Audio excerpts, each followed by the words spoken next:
everyone, welcome back to my channel. I am so excited to have you guys here with me this week because we've got something so lovely, so easy and very exciting to learn. Now I'm going to be showing you how to do ruffles, or if you want to call it frills, but this is simply one way of doing it and it creates a lot of volume within your knit, which is really beautiful. Now I've also done a variation of this technique on Instagram, which I will post over on YouTube next week, but if you can't wait, if you're running impatient, obviously go check it out. And it's a quick 2-minute tutorial as well, so it's a really quick one to watch and learn. But this week I'm going to be showing you this swatch here, and again I'll be showing you 2 variations, or talking you through one variation and showing you the demo for the other one. So I really hope you enjoy it as much as I have knitting it. Now if you've got any questions, let me know in the comments below, and don't forget to subscribe to my channel, share with all of your friends and spread the word for me. Right, let's get started. So I've started off by casting on 20 needles and knitting a few rows. I've only knitted 4 rows, okay? Now what we're going to be doing is we're going to be working with just the one layout to start with, and then we're going to go ahead and do the whole ruffle, and then I'm just going to show you another variation for the needle layout, okay? So starting off, we've casted on 20 needles, knitted 4 rows, and our cams now go into hold position on both sides of the carriage. I'm using the silver reed, but if you're using a brother, it will be N to H on the carriage, okay? So my carriage is currently on the right hand side, so the rule of partial knitting, as I always say, is opposites.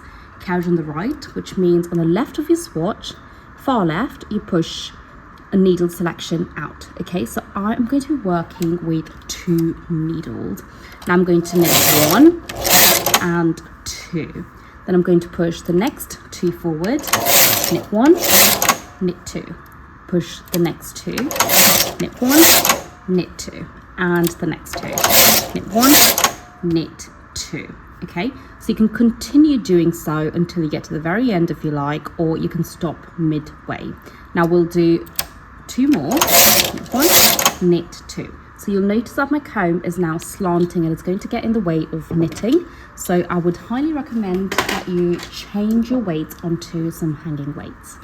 Right, so we've done 2, 4, 6, 8, 10 needles in total that we've pushed forward. Carriage is back on the right hand side. I go onto normal knit position and I knit 2 rows. So you'll notice this sort of triangular shape starting to form, okay? So technically we're knitting more rows on the right hand side and less rows on the left hand side. So what will happen is when we continue doing so and get quite a bit going, we'll get a little circle forming, and then we use the far end of a swatch to hook it onto either the linker or the machine to create the ruffle effect. Now carriage is back on the right hand side, back onto hold position, push the far left 2 over onto hold position, knit 1, knit 2, and then the next 2, knit 1, knit 2. So you've got to continue doing so until you get quite a lot of your fabric forming, okay? And until whatever point you're happy with. But for this demo, I'll just do this 3 times and then I'll go ahead and finish this off and show you what to do with the knit. So I've done 10 needles forward, back to normal knit position, knit 1, knit 2. So again, you can see it starting to form, and it will just sort of circle in, okay? Now I'm going to do once more, far left, carriage on the right hand side, hold position, knit 1, knit 2, next 2, knit 1, knit 2, and continue until you've got 10 needles pushed forward.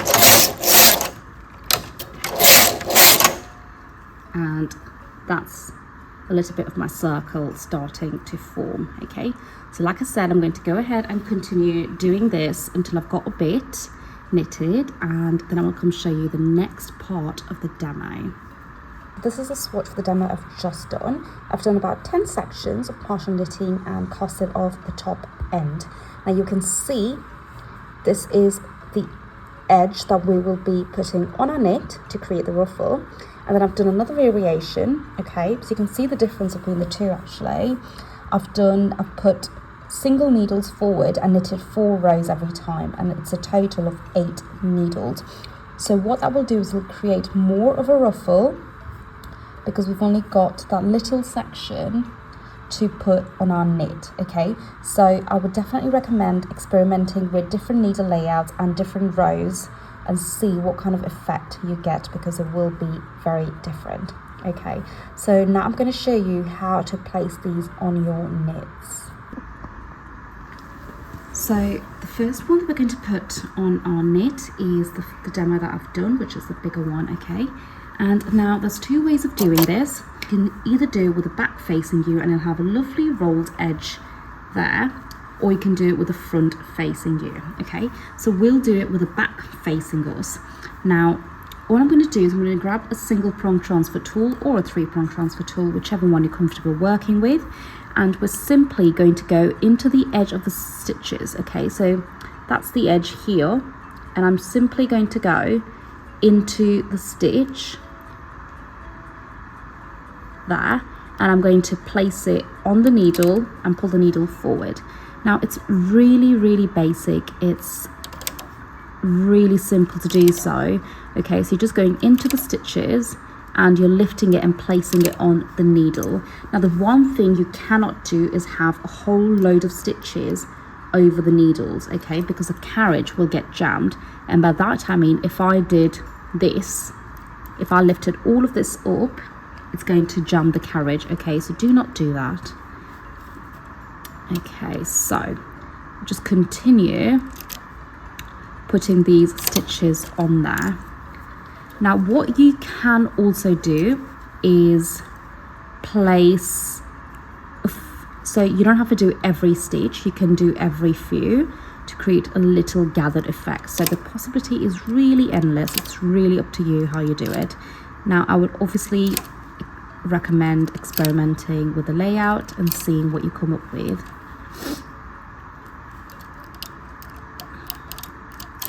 I obviously, as always, recommend playing around with your ruffles, with the layout and with how you place it on the needles. So you just place all the needles on there, hold this down,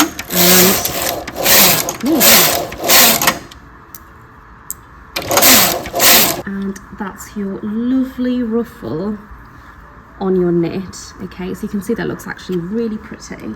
Now the other one that we're going to do is that one, okay? So the one with a different needle layout. Now the point is obviously to show you a variation, and I'm going to stick with the back of that knit facing me. Now I'm going to do the same thing I've done on the bottom, where I go into the stitches and I place them on my needles. So you don't basically have a lot to hook on there because of the layout that we've used, but it's just to show you what happens when you push less needles forward and then you knit across.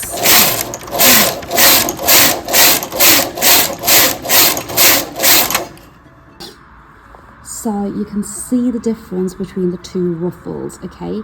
Now this one it's got a lot more volume, but it will take a lot longer to knit to achieve that, whereas the one below has a little bit less volume, but it's a little bit easier, but it still equally looks really beautiful.